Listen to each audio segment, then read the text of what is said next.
श्री स्वामी समर्थ. जय जय स्वामी समर्थ. अवधूत चिंतन श्री गुरुदेव दत्त. नमस्कार स्वामी भक्त हो. कधी कधी तुमच्या मनात प्रश्न येतो की मी खूप देवदेव करतो, खूप देवावरती विश्वास ठेवतो, देवाची पूजा अर्चा करतो, नामस्मरण करतो, तरी देखील मनासारख्या माझ्या काही गोष्टी होत नाहीत, असं का?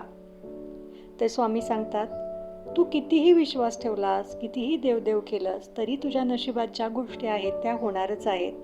परंतु जेव्हा तू देवदेव करतोस, माझ्यावर विश्वास ठेवतोस, ज्या अनपेक्षित गोष्टी घडतात त्याला तोंड देण्यासाठी तू मनापासून तयार राहतोस. स्वामी म्हणतात, तू देवाकडे मागतोस, मनापासून प्रार्थना करतोस, पण आत कुठेतरी अपेक्षेची भावना असते. हेच मला मिळालं पाहिजे. तू देवाला सांगतोस काय हवंय, पण देव तुला देतो काय तुझ्यासाठी योग्य आहे. फरक तर इथेच आहे ना. आपण आपली इच्छा बघतो, पण देव आपली इच्छा बघत नाही. देव आपल्यासाठी काय योग्य आहे आणि काय अयोग्य आहे हे बघतो. तुला वाटतं मी इतकी पूजा केली, मग लगेच फळ का नाही मिळालं मला? पण लक्षात ठेव, प्रत्येक गोष्टीला एक वेळ असते. स्वामी म्हणतात, बी पेरल्यावर लगेच झाड उगवत नाही, त्याला थोडा वेळ द्यावा लागतो. कदाचित तुझं फळ तयार होतंय, पण अजून योग्य वेळ आलेली नाही. ही गोष्ट कठीण आहे, पण ती खरी आहे.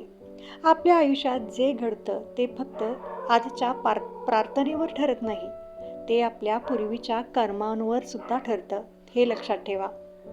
कर्माचा हिशोब कधीच कुणाला चुकत नाही. तो नेहमीच अचूक असतो. तो कोणीच कधी बदलू शकत नाही, अगदी मी सुद्धा नाही. देव आपल्याला ताकद देतो, पण परीक्षा टाळता येत नाही रे. तुझा कर्म जसा असेल तसेच तुझ्या आयुष्यात भोग येणार, कारण कर्माचा हिशेब बरोबर अचूक असतो. कधी कधी तुला जे हवं आहे ना ते तुला मिळालं नाही, कारण त्यापेक्षा काहीतरी खूप चांगलं तुझ्या आयुष्यात स्वामीने ठरवलेलं असतं. म्हणून स्वामी म्हणतात, तू जे गमवतोस ना त्यामागे काहीतरी मोठं मिळणार असतं, हे लक्षात ठेव, कारण माझा आशीर्वाद नेहमी तुझ्या पाठीशी असतो. पण आपण लगेच निराश होतो, कारण आपल्याला पुढचं दिसत नाही, पण स्वामींनी फार पुढचा विचार आपल्यासाठी करून ठेवलेला असतो. फक्त देवावर विश्वास ठेवणं म्हणजे पुरेसं नाही, प्रयत्नही तितकाच महत्त्वाचा आहे. स्वामी म्हणतात, फक्त मागत बसू नकोस रे, उठ आणि काम कर. माझ्यावर विश्वास ठेव आणि स्वतःवर विश्वास ठेव, कारण मी तुझ्या नेहमी पाठीशी आहे.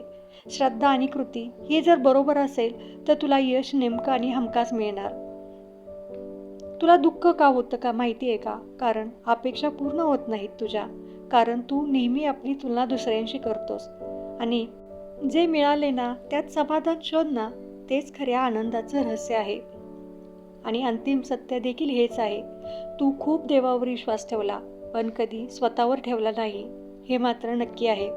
देव कधीच तुझं वाईट करत नाही रे, तो फक्त तुला योग्य मार्गावर नेत असतो. मी तुला सोडलेलं नाही, मी फक्त तुला घडवत आहे. म्हणून असं कधीच म्हणू नको, मी खूप स्वामींवर विश्वास ठेवला, पण स्वामींनी माझं मात्र ऐकलं नाही. बाळा, तू तर माझा लाडका भक्त आहेस, मग मी तुझ्यावरती असा अन्याय का बरं करेन?